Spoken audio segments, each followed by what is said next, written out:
حضرات گرامی، اللہ رب العزت کا ارشاد مبارک ہے، قد افلح من زکاہا وقد خواب من دساہا، بالیقین کامیاب ہو گیا، بامراد ہو گیا وہ بندہ جس نے اپنے نفس کو سنوارا اور نکھارا، اور بے شک ناکام ہوا، نامراد ہوا وہ بندہ جس نے اپنے نفس کو دسیسہ کاریوں میں مبتلا رکھا۔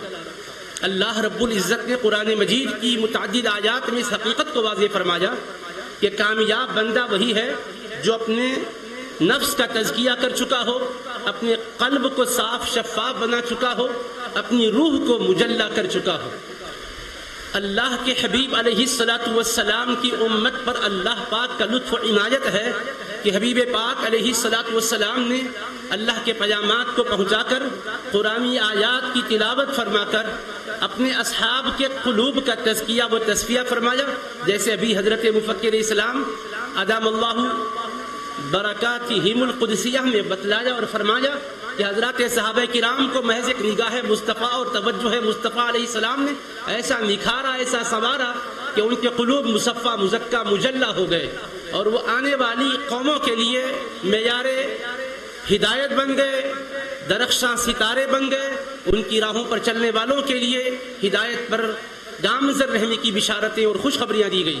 لیکن اللہ کے حبیب علیہ السلام نے قیامت تک آنے والوں کے لیے کہ دلوں کی صفائی ہو، ان کے نفوس کا تزکیہ ہو، امت کے صلحاء کے قلوب کے اندر اپنے معارف کو ایسا منتقل کیا کہ حسب احوال لوگوں کے دلوں کی تزکیے کے لیے، دلوں کے تصفیے کے لیے اہتمام فرماتے رہے۔ اسی وجہ سے یہ چاروں سلاسل طریقت ہے، قادریہ ہو کہ نقشبندیہ، چشتیہ ہو کہ سہروردیہ، سب کا مقصود یہی ہے کہ نفوس کا تزکیہ کیا جائے، قلوب کو پاک صاف بنایا جائے، اچھے اخلاق کا انسان کو حامل بنایا جائے، بری صفتوں سے اس کو باز رکھا جائے۔ تزکیے کا کیا مطلب ہے؟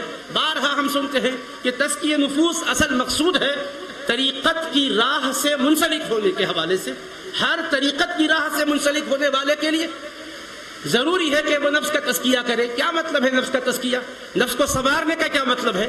دو باتیں ہیں، ایک کو فضائل کہتے ہیں، دوسرے کو رذائل کہتے ہیں۔ فضائل کا مطلب خوبیاں، اچھے صفات اور اچھے اخلاق سے اپنے آپ کو آراستہ کرنا، یہ نفس کو سنوارنا ہے۔ رذائل سے، بری صفتوں سے اپنے آپ کو بچانا اور نفس کی قدورتوں کا خاتمہ کرنا، یہ نفس کو سنوارنا ہے۔ محض کسی مرد حق آگاہ کے ہاتھ میں ہاتھ دے کر یہ سمجھ لینا کہ شیخ طریقت کا دامن ہم نے تھام لیا ہے، اب تو جنت کا راستہ ہم پر آسان ہو گیا، قبر ہمارے لیے یقیناً جنت کی کیاری بن جائے گی، محشر میں اٹھیں گے تو بس ہمیں اللہ پاک یہ کہے گا میرے کامیاب بندے تو آ چکا ہے، بس یہی جس تیرا انتظار کر رہا تھا، فرشتے تیرا استقبال کر کے تجھے جنت میں پہنچائیں گے۔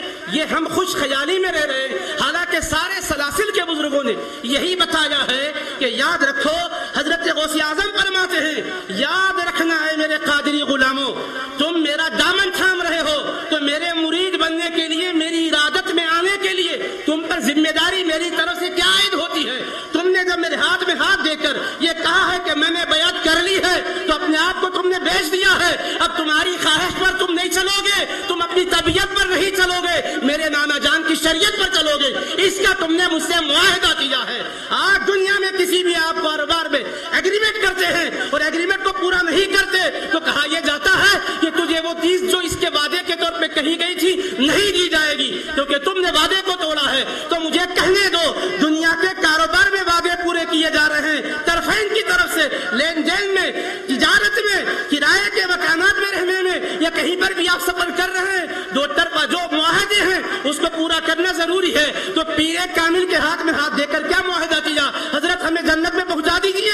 انہوں نے کہا میں دعا کروں گا، لیکن میری طرف سے تم پر پابندی یہ ہے کہ دیکھو جو طریقے پر میں چل رہا ہوں تمہیں بھی چلنا ہوگا۔ میں تو حسنی حسینی شہزادہ ہوں، مگر میں اتنے بڑے خانوادے کا چشم و چراغ ہو کر صرف میں اپنے خاندان کے عظیم مرتبے کے بارے میں تفاخر کر کے نہیں گزر گیا، میں نے شریعت محمدیہ کو اپنے لیے مثال راہ بنایا۔ شیطان لعین جس وقت میں ذکر و اذکار کے ذریعے سے میں ترقی کی راہوں پر تھا، کشف کی کیفیت سے میں مالا مال تھا، اس وقت آ کر مجھ کو یہ کہا اے عبد القادر تم اس مقام پر پہنچ چکے ہو کہ میں نے تم پر سے پابندیاں اٹھا لی ہے، وہ اپنے آپ کو نور کی شکل میں لا کر دھوکہ دینا چاہ رہا تھا۔ میں نے لا حول ولا قوت قوت الا باللہ پڑھ کے کہا اے ملعون کس کو دھوکہ دینا چاہ رہا ہے, میرے نانا جان کی شریعت مجھ سے کیسے معاف ہوں گی؟ امام حسین سے معاف نہیں ہوئی, امام حسن سے معاف نہیں ہوئی, میرے جد کریم مولا علی سے معاف نہیں ہوئی, میری جد کریمہ سیدہ خاتون جنت سے معاف نہیں ہوئی.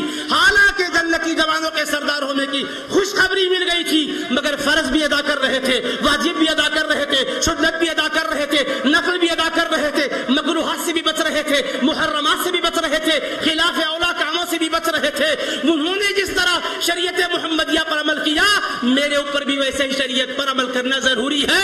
اس کو دھوکہ دے رہا ہے تو شیطان لعین ہے, تو دفع ہو جا.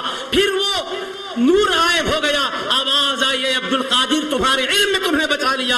وہ پیران پیر نے فرمایا ملعون پھر دھوکہ دے رہا ہے, میرے علم نے مجھے نہیں بچایا, علم اگر بچاتا ہوتا تو تیرا علم تجھے بچا لیتا تھا. جب تجھے تیرا علم نہیں بچایا تو مجھے میرا علم کیسے بچائے گا؟ مجھے تو میرے رب کے فضل نے بچایا ہے. میر میرا قطب الاقطاب غوث الاغواث فرد الافراد نے بتایا ہے, اس منزل میں دیکھو جب تک اولیاء کرام کو وہ گمراہ کر رہا تھا, میں نے دو باتیں تم کو بتائی ہے. شیطان کو ہی جواب نہیں ہے, میرے مریدوں تمہیں بھی جواب ہے. بچانے والا علم اور عمل نہیں ہے, رب کا فضل ہے, اور اس فضل کے لیے تمہیں مجاہدے بھی کرنا ہے, شریعت پر عمل بھی کرنا ہے. محالست سادی کے راہ صفا کہاں رفت جز در پے مصطفیٰ. اے سادی صفا کا راستہ یوں ہی طے نہیں ہو سکتا ہے جب تک کہ مصطفیٰ کے نقشان قدم پر پلکوں کو بچھایا نہ جائے. آقا کی پیروی نے حضرت قطب ربانی کو محبوب سبحانی بنایا ہے. غوث اعظم محبوب سبحانی کب بنے؟ مصطفیٰ کے رب نے فرمایا فاتبعونی یحببکم اللہ. اے میرے محبوب کے غلاموں, تم چاہتے ہو کہ خدا کے محبوب بنے تو مصطفیٰ کی پیروی کرو. حبیب کی اتباع کرو گے تو خدا تمہیں محبوب بنائے گا. اس اتباع مصطفیٰ کی بدولت وہ محبوب سبحانی بھی بنے, نظام الاولیاء محبوب الہی بھی بنے, اولیاء مقربین قرار پائے. تو یہی غوث اعظم کی تعلیم ہے, یہی خواجہ اعظم کی تعلیم ہے, یہی شہنشاہ نقشبند کی تعلیم ہے, یہی شہنشاہ سہروردی کی تعلیم ہے. ساری تعلیمات کا خلاصہ لب لباب نچوڑ اگر ہم جاننا چاہیں تو حبیب پاک علیہ الصلوۃ والسلام کی شریعت کی پیروی ہے, ذکر و اذکار کا اہتمام ہے, گناہوں سے اجتناب ہے, خرافات سے پرہیز ہے, سنتوں کی پابندی ہے, فرائض پر مواظبت ہے, قرآن کی تلاوت ہے, درود و سلام کا اہتمام ہے. اور یہ سب کچھ کرنے کے باوجود خود سے نفی کرو کہ میں کچھ نہیں ہوں, یہ جو کچھ ہے اس کے فضل سے ہے, اس کی توفیق سے ہے. آج دنیا تصوف پر یلغار جو ہو رہی ہے سوشل میڈیا کے اندر, اور آپ کو کس کس میڈیا کے اندر کیسے کیسے لوگوں کے چہرے دکھا کے کہا جا رہا ہے یہ ہے پیران پیر کی تعلیم, یہ ہے خواجہ اعظم کی تعلیم. میرے دوستو, اس کانفرنس سے یہ پیغام بھی لے کر اٹھو کہ وہ کام کرو کہ تمہارے کردار کو دیکھ کر کہے ہاں محبوب سبحانی کے غلام ہے, ہاں شہنشاہ نقشبند کے غلام ہے, ہاں شہنشاہ سہروردی کے غلام ہے, ہاں خواجہ اجمیری کے غلام ہے. وہ آقا دیار ہند میں آئے تھے تو کیا لے کر آئے تھے؟ ان کے پاس اہتمام قرآن تھا, وہ روزہ میں ایک قرآن مکمل پڑھا کرتے تھے. غوث اعظم عشاء کے وضو سے فجر پڑھ رہے ہیں, 40 سال تک کا معمول ہے. یہ غوث اعظم کا ہر رات قرآن کا تکمیل کرنا اور رات عبادت کرنا بتا رہا ہے. اتنا نہیں کر سکتے تو فرائض پنجگانہ سے غافل بھی نہ رہنا, قرآن کی تعلیم سے غافل بھی نہ رہنا. یہ تصوف صرف صفائے قلب کا نام ہے, اتباع شریعت کا نام ہے. آقا علیہ الصلوۃ والسلام کے اقوال کو اختیار کرنا شریعت ہے, افعال کو اختیار کرنا طریقت ہے, احوال کو اختیار کرنا حقیقت ہے, اسرار کو اختیار کرنا معرفت ہے. وآخر دعوانا الحمدللہ رب العالمین. اللہ اللہ اللہ اللہ اللہ